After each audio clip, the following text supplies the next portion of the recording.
ಬಾಗಲಕೋಟೆಯಲ್ಲಿ ಹಿಂದೂ ಕಾರ್ಯಕರ್ತರ ಮೇಲೆ ಪೊಲೀಸರು ಮಾಡಿದ್ದ ಹಲ್ಲೆಯನ್ನ ಖಂಡಿಸಿ ಪ್ರತಿಭಟನೆ ನಿರತ ಹಿಂದೂ ಪರ ಸಂಘಟನೆಯವರನ್ನ ಪೊಲೀಸರು ಸದ್ಯ ವಶಕ್ಕೆ ಪಡೆದುಕೊಂಡಿದ್ದಾರೆ. ಮೊನ್ನೆಯಷ್ಟೇ ಬಾಗಲಕೋಟೆಯಲ್ಲಿ ಅಂತರ್ಜಾತಿ ವಿವಾಹಕ್ಕೆ ಸಂಬಂಧಪಟ್ಟಂತೆ ನಡೆದ ವಾಗ್ವಾದದಲ್ಲಿ ಪೊಲೀಸರು ಹಾಗೂ ಹಿಂದೂ ಕಾರ್ಯಕರ್ತರ ನಡುವೆ ವಾಗ್ವಾದ ನಡೆದಿತ್ತು.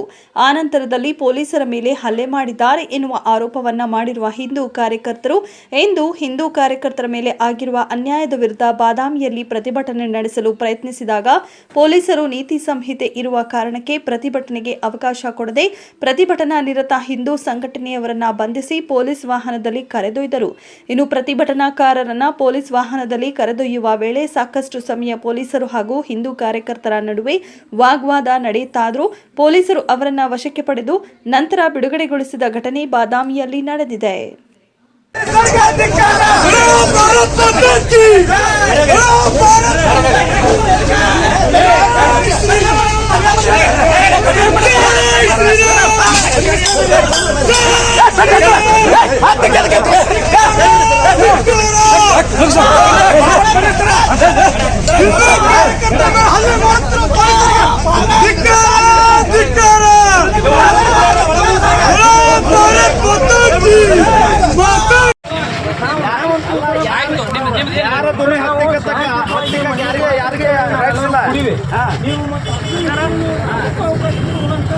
ನೀವು ಏನು ನಮ್ಮ ಮೇಲೆ ಆಕ್ಷನ್ ಕೇಳಿ ಒಂದು ನಿಮಿಷ ಶಾಂತಿ ಮಾಡಿ